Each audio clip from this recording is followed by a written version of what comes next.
ഈ വീഡിയോയിൽ ഇറാനുമായിട്ട് ബന്ധപ്പെട്ട വാർത്തകളാണ് കൂടുതലും. അപ്പോൾ അതിൽ അമേരിക്ക ഇപ്പോൾ നിലവിൽ ഇറാൻ യുദ്ധം ഓഫ് മോഡിലാണ് കാര്യങ്ങൾ മുന്നോട്ട് നീങ്ങുന്നത്. പക്ഷേ എന്നാലും അമേരിക്കയുടെ നീക്കങ്ങൾ അതിന് യാതൊരു വ്യത്യാസം വന്നിട്ടില്ല. USS അബ്രഹാം ലിങ്കൻ മിഡിൽ ഈസ്റ്റിലേക്ക് തന്നെയാണ് വന്നുകൊണ്ടിരിക്കുന്നത്. അത് ജനുവരി 18-ാം തീയതിയോടുകൂടി അത് മിഡിൽ ഈസ്റ്റിൽ കൃത്യമായിട്ട് ടാർഗറ്റ് ലൊക്കേഷനിൽ എത്തും എന്നാണ് പറഞ്ഞിരിക്കുന്നത്. അബ്രഹാം ലിങ്കൻ മാത്രമല്ല, ഇപ്പം നിലവിൽ മലേഷ്യയിൽ എത്തിയിട്ടുണ്ടത്. അബ്രഹാം ലിങ്കൻ എന്ന് പറയുമ്പോഴത്തേക്കും അതായത് USS അബ്രഹാം ലിങ്കൻ വാർഷിപ്പാണ്, എയർക്രാഫ്റ്റ് കരിയർ.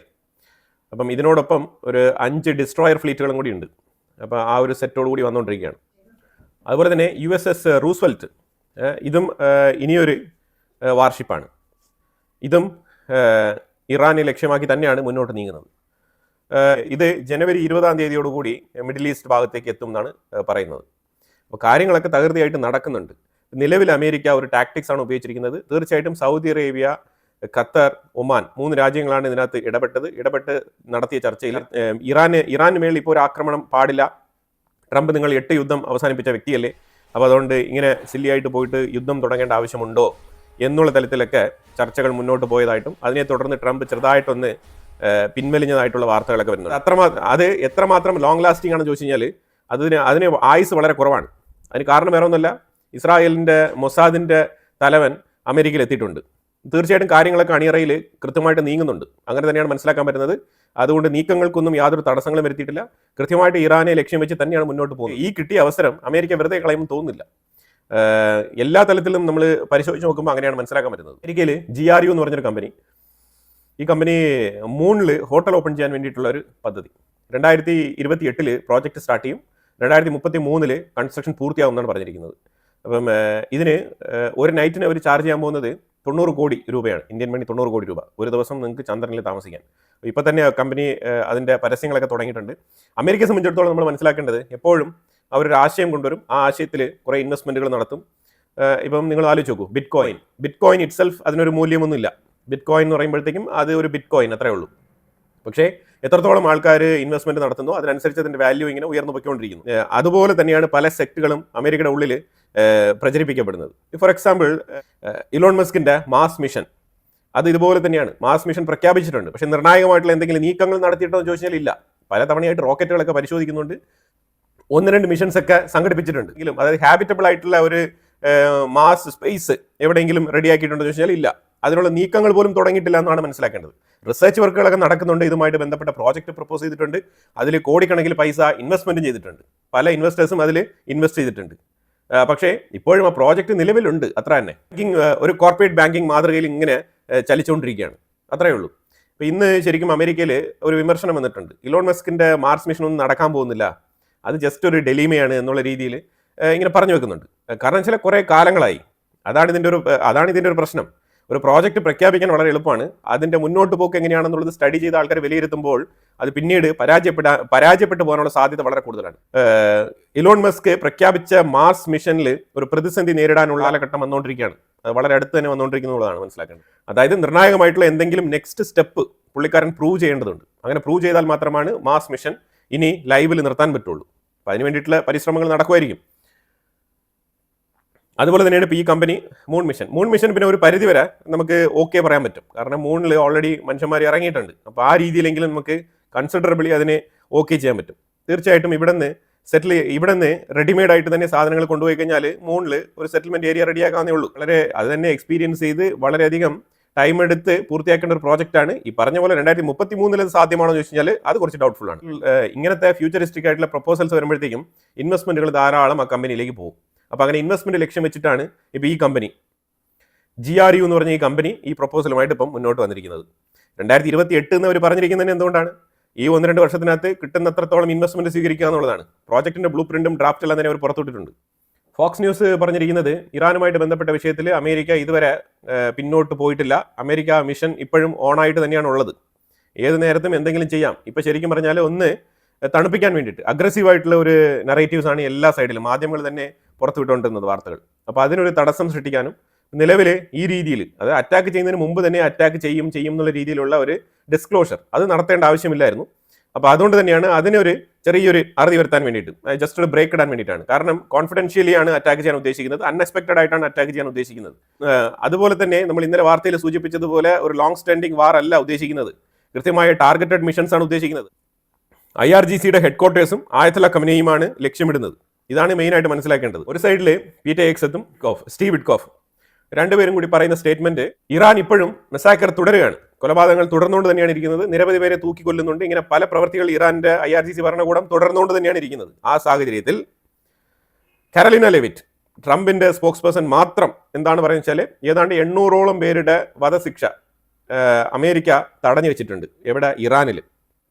ഇങ്ങനെ പ്രൊട്ടസ്റ്റിൽ പിടിച്ച ആൾക്കാരെ തൂക്കിക്കൊല്ലരുത് എന്നുള്ളത് അമേരിക്ക പറഞ്ഞിട്ടുണ്ട്. അതിന് ഇറാൻ സമ്മതം മൂളിയിട്ടുമുണ്ട്. ഇല്ല എന്നുള്ളത്, ഇനി ഞങ്ങൾ ആരെയും തൂക്കിക്കൊല്ലുന്നില്ല എന്ന് ഇറാൻ അമേരിക്കയ്ക്ക് വാഗ്ദാനം കൊടുത്തതായിട്ടാണ് ശരിക്കും കാരോലിന ലെവിറ്റ് പറയുന്നത്. അതായത് പുള്ളിക്കാരി പറഞ്ഞു വെക്കുന്നത് ശരീഅത്തിലോ അമെൻഡ് ചെയ്തു എന്നാണ് പുള്ളിക്കാരി പറയുന്നത്. മനസ്സിലായല്ലോ എന്താണ് ഞാൻ പറഞ്ഞെന്നുള്ളത്. അത് ഇറാനിൽ ഈ ആയത്തുള്ള ഖമനേയി ഭരണകൂടം ഇരിക്കുന്നത് വരെ അത് സാധ്യമല്ലാത്തൊരു വിഷയമാണ്.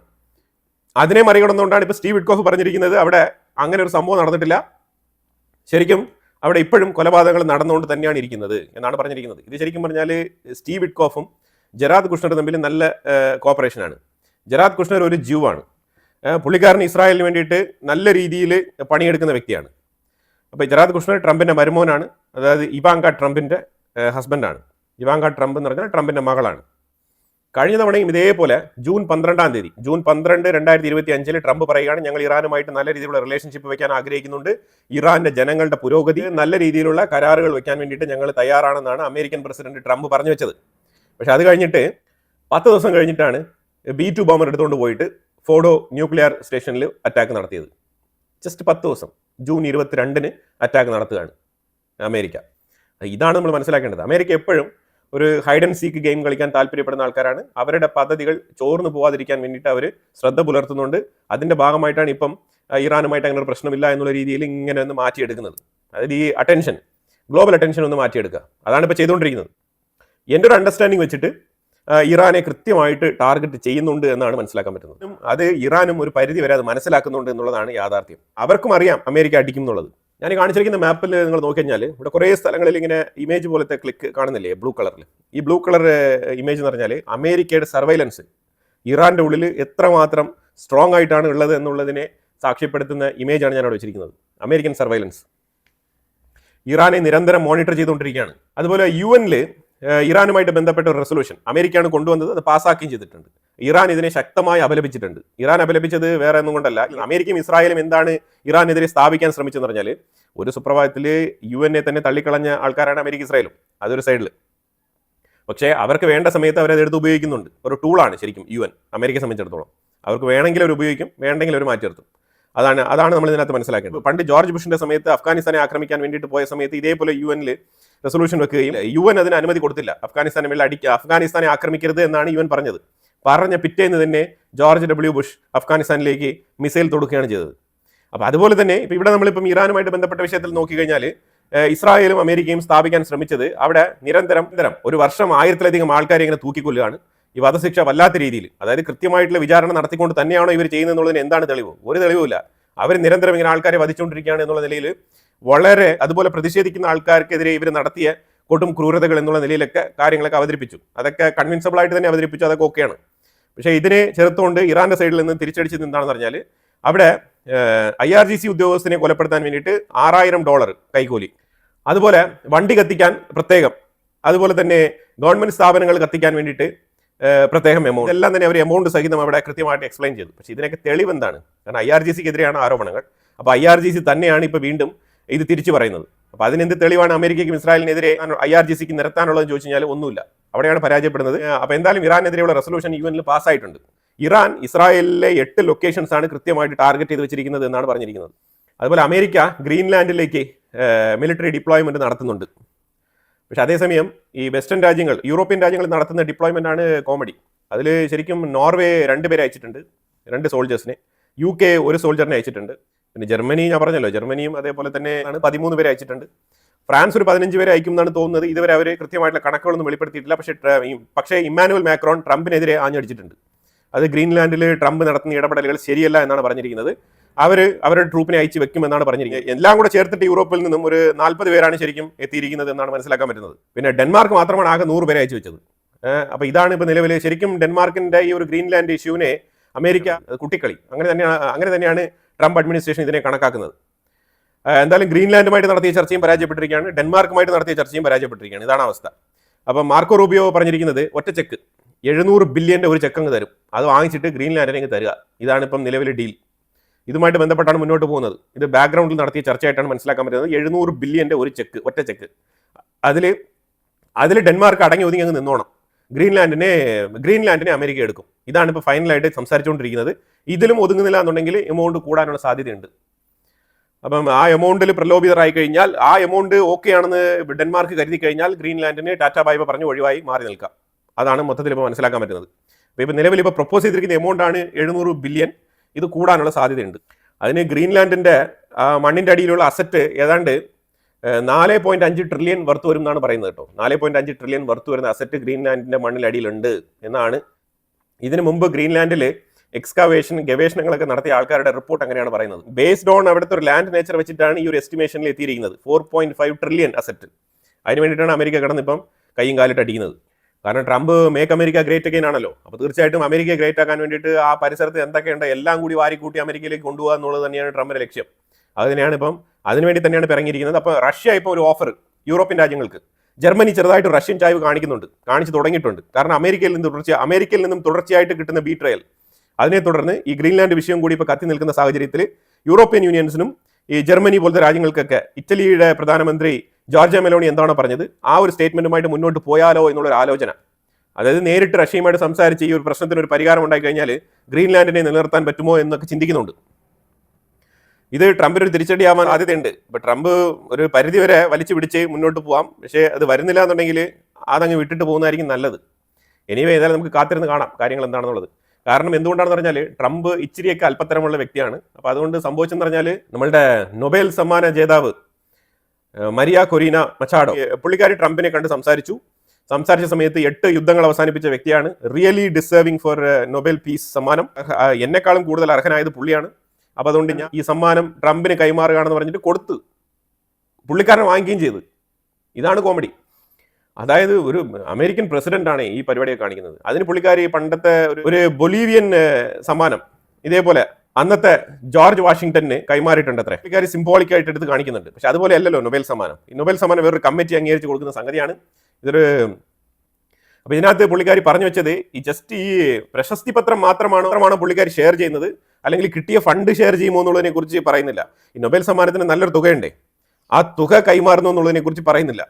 തുക കൈമാറുമോ ഇല്ല എന്നുള്ളതാണ് ഏറ്റവും ആദ്യം വ്യക്തമാക്കേണ്ടത്. അത് വ്യക്തമാക്കിയിട്ടില്ല.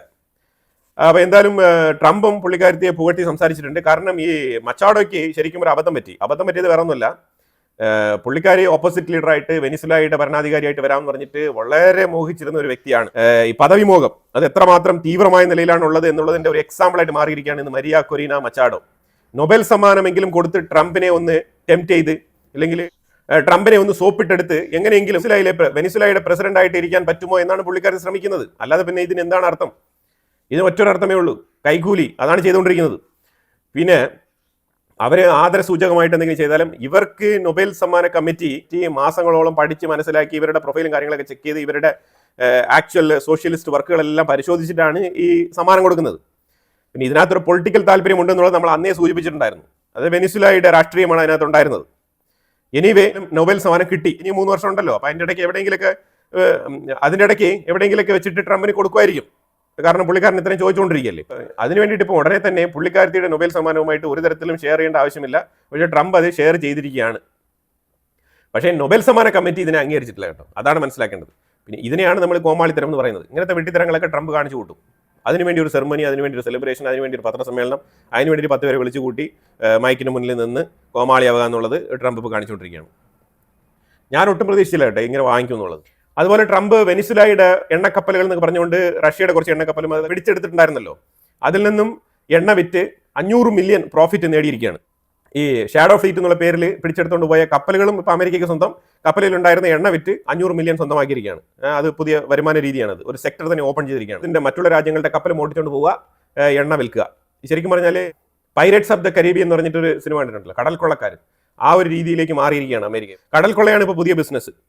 അപ്പോൾ അതിനെ തുടർന്ന് ഇന്നും ഒരു ഷിപ്പ് ഷാഡോ ഫ്ലീറ്റ് എന്ന് പറഞ്ഞിട്ട് വെനിസുലയിൽ നിന്നും എണ്ണ കൊണ്ടുപോകാൻ ഒരുങ്ങിയ ഒരു കപ്പലിനെ ഇന്നും പിടിച്ചെടുത്തോണ്ട് പോയിട്ടുണ്ട്.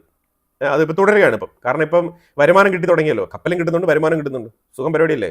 അപ്പോൾ അതുകൊണ്ട് കടൽക്കൊള്ള തുടരാൻ തീരുമാനിച്ചു. അതിനെ തുടർന്ന് റോഡ്രിഗസ് വെനിസുലയുടെ പ്രസിഡന്റുമായിട്ട് സംസാരിച്ചു. ചർച്ച നടത്തിയതിൽ വെനിസുല പ്രസിഡന്റ് കുറേ കാര്യങ്ങൾ അംഗീകരിച്ചിട്ടുണ്ട്. ഷീസ് വണ്ടർഫുൾ എന്നൊക്കെ പറഞ്ഞു, കാര്യങ്ങളൊക്കെ ഒരു തീരുമാനമാക്കിയിട്ടുണ്ട്.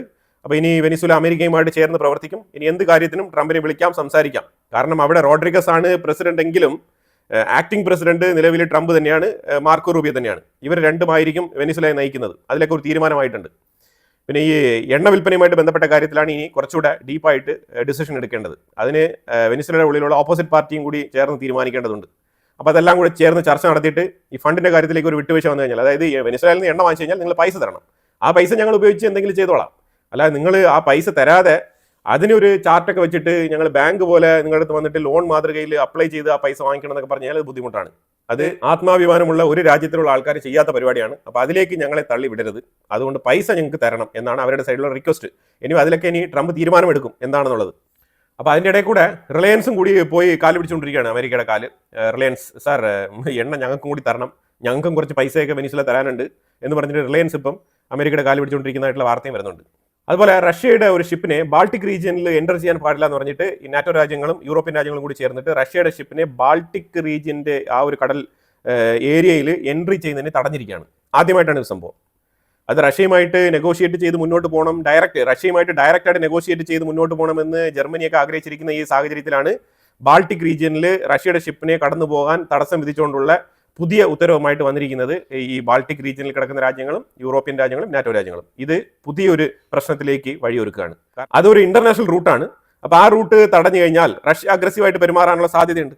എനിവേ അത് റെസ്പോൺസ് റഷ്യയുടെ സൈഡിൽ നിന്ന് വരേണ്ടതുണ്ട്. അതുപോലെ കനേഡിയൻ പ്രധാനമന്ത്രി മാർക്കറിനെ ബീജിംഗ് വിസിറ്റ് ചെയ്തിരിക്കുകയാണ് ചൈന. ഇന്നലെ ചൈന വിസിറ്റ് ചെയ്തു. ചൈനയിൽ പലതരത്തിലുള്ള എഗ്രിമെന്റുകൾക്ക് MOU സൈൻ ചെയ്തിട്ടുണ്ട്. അത് എക്കണോമിക് പരമായിട്ടായിക്കോട്ടെ, അതേപോലെ തന്നെ ഇലക്ട്രോണിക്സ് മേഖലയായിക്കോട്ടെ, ഇമ്പോർട്ട് എക്സ്പോർട്ടുമായിട്ട് ബന്ധപ്പെട്ട വിഷയത്തിലെല്ലാം തന്നെ കരാർ MOU സൈൻ ചെയ്തിട്ടുണ്ട്. അത് നെക്സ്റ്റ് ലെവൽ ചർച്ചയിലേക്ക് കൊണ്ടുപോകുമെന്നാണ് മനസ്സിലാക്കാൻ പറ്റുന്നത്. പിന്നെ ചൈനയെ ഇവരെല്ലാവരും തന്നെ ഒരു ഓപ്പർച്യൂണിറ്റി ആയിട്ടാണ് ഉപയോഗിക്കുന്നത്. അതായത് അമേരിക്കയ്ക്കെതിരെ ബാലൻസ് ചെയ്യാൻ വേണ്ടിയിട്ട് ഒരു നെഗോസിയേഷൻ പോയിന്റ് എന്താണോ ഇന്ത്യ കാണിച്ചു കൊടുത്തത് അത് തന്നെയാണ് ഇപ്പോൾ ഇവരൊക്കെ ചെയ്തുകൊണ്ടിരിക്കുന്നത്. പ്രൈം മിനിസ്റ്റർ മോദി എങ്ങനെയാണോ ചൈനയ്ക്ക് പോയത് അതുപോലെ തന്നെയാണ് ഇപ്പം ഓസ്ട്രേലിയ ചെയ്തത്, അതുപോലെ തന്നെയാണ് ഇപ്പോൾ കാനഡ ചെയ്യുന്നത്. ഇങ്ങനെ ഓരോ രാജ്യങ്ങളും, യൂറോപ്യൻ രാജ്യങ്ങളെല്ലാം തന്നെ, ജർമ്മനി ഇത് തന്നെയാണ് ചെയ്തത്. അപ്പോൾ ഇങ്ങനെ ഓരോ രാജ്യങ്ങളും ഇപ്പോൾ ഇതാണ് ചെയ്തുകൊണ്ടിരിക്കുന്നത്. പക്ഷേ പോയിന്റ് ഔട്ട് ചെയ്യുന്നത് മാത്രം ഇന്ത്യയെ പോയിന്റ് ഔട്ട് ചെയ്യുള്ളൂ. ഇന്ത്യ ചൈനയുടെ സൈഡ് പോയി അമേരിക്കയുടെ സൈഡിൽ നിൽക്കണം എന്നുള്ള വാദങ്ങളൊക്കെയാണ് പലരും ഉയർത്തിയത്. പക്ഷേ ഇപ്പോൾ നിങ്ങൾ നോക്കൂ, ഇപ്പോൾ അമേരിക്കയുമായിട്ട് ബാലൻസ് ചെയ്യാൻ വേണ്ടിയിട്ട് കംപ്ലീറ്റ് രാജ്യങ്ങളും, ഈ വെസ്റ്റേൺ രാജ്യങ്ങളായിക്കോട്ടെ, കാനഡ ആയിക്കോട്ടെ, ഇവരെല്ലാം തന്നെ ഇപ്പോൾ ചൈനയുടെ അടുത്ത് പോയിട്ട് ഷേക്ക് ഹാൻഡ് കൊടുക്കുന്ന സാഹചര്യമാണ് ഉണ്ടായിരിക്കുന്നത്. അപ്പോൾ ഇവിടെ എങ്ങനെയാണ്? അപ്പോൾ ഇതാണ് ഡിപ്ലോമസി. ഇപ്പോൾ ഇവിടെ ഇന്ത്യയുടെ ഡിപ്ലോമസി പരാജയം എന്നുള്ള രീതിയിലൊന്നും കണക്കാക്കരുത്. ഇതാണ് ഡിപ്ലോമസി, ഇങ്ങനെ വർക്ക് ആവുള്ളൂ. ഒരു ബാലൻസിങ് പവർ എപ്പോഴും വേണം. പണ്ടൊക്കെ ആണെന്നുണ്ടെങ്കിൽ റഷ്യയുമായിട്ട് ഒരു ഫോൺ വിളിച്ച് സംസാരിക്കുകയോ അല്ലെങ്കിൽ റഷ്യൻ റെപ്രസെന്റേറ്റീവ്സിനെ എവിടെയെങ്കിലും വെച്ച് കണ്ട് സംസാരിക്കുകയോ ചെയ്ത് കഴിഞ്ഞാൽ ഒരു ബാലൻസ് പവർ ആയി. പക്ഷേ ഇപ്പോൾ ചൈനയെ കണ്ട് സംസാരിക്കേണ്ട അവസ്ഥയിലേക്ക് എത്തിയിരിക്കുകയാണ്. ഇത് നാളെ ഇന്ത്യയെ കണ്ട് സംസാരിക്കേണ്ട അവസ്ഥയിലും എത്തും. അതാണ് മനസ്സിലാക്കേണ്ടത്. 11 അറബ് രാജ്യങ്ങളുടെ ലീഡേഴ്സ്, ഫോറിൻ അംബാസിഡേഴ്സ് റഷ്യയിൽ ഒത്തുകൂടിയിരിക്കുകയാണ്. റഷ്യൻ പ്രസിഡന്റ് വ്ളാഡിമിർ പുടിനെയും അതേപോലെ റഷ്യൻ ഫോറിൻ മിനിസ്റ്റർ സെർഗൈ ലാവ്റോയും കണ്ട് സംസാരിച്ചിട്ടുണ്ട്. ഇതും ഒരു ബാലൻസിങ് ആക്ടിന്റെ ഭാഗം തന്നെയാണ്. അതാണ് മനസ്സിലാക്കേണ്ടത്. കാരണം ഇപ്പം മിഡിൽ ഈസ്റ്റിൽ അമേരിക്ക ഇസ്രായേലിന് വളരെയധികം പ്രാധാന്യം കൊടുത്തുകൊണ്ടിരിക്കുന്ന സാഹചര്യത്തിലാണ് അറബ് രാജ്യങ്ങൾ ഇങ്ങനെ ഒരു തീരുമാനമെടുത്തിരിക്കുന്നത്. അതായത് അമേരിക്കയ്ക്കെതിരെയുള്ള നിലപാട് എന്ന് പറഞ്ഞാൽ മാത്രം പോരാ, ഞങ്ങളൊരു ബാലൻസിങ് പവറായിട്ട് ആക്ട് ചെയ്യുന്ന റഷ്യയുമായിട്ടും കൂടി ചേർന്ന് പ്രവർത്തിക്കാൻ ആഗ്രഹിക്കുന്നു എന്നുള്ളൊരു മെസ്സേജ്, സിംബോളിക് ആയിട്ടുള്ള മെസ്സേജ് കൊടുക്കുകയാണ്. വെനിസുലയിൽ അമേരിക്ക നടത്തിയ ഓപ്പറേഷനിൽ കൊല്ലപ്പെട്ട 40 ക്യൂബൻ സോൾജേഴ്സ് ഉണ്ടായിരുന്നു. അവരാണ് നിക്കോളാസ് മദുറോവിന് പ്രൊട്ടക്ഷൻ കൊടുത്തിരുന്ന സെക്യൂരിറ്റി ഉദ്യോഗസ്ഥർ. അവരെല്ലാം തന്നെ ക്യൂബൻ സോൾജേഴ്സ് ആയിരുന്നു. അപ്പം അവരുടെ ചിതാഭസ്മം ഇന്ന് ക്യൂബയിൽ എത്തിച്ചിട്ടുണ്ട്. അപ്പോൾ ആ വാർത്തയും കൂടി വരുന്നുണ്ട്. നിർണായകമായിട്ടുള്ള വിഷയങ്ങളാണ് നമ്മൾ വീഡിയോയിൽ പങ്കുവച്ചത്. ഇതിനെക്കുറിച്ചുള്ള അഭിപ്രായങ്ങൾ കമന്റ് ബോക്സിൽ രേഖപ്പെടുത്തുക. കൂടുതൽ വാർത്തകളുമായിട്ട് അടുത്ത വീഡിയോയിൽ വരാം. Thank you so much.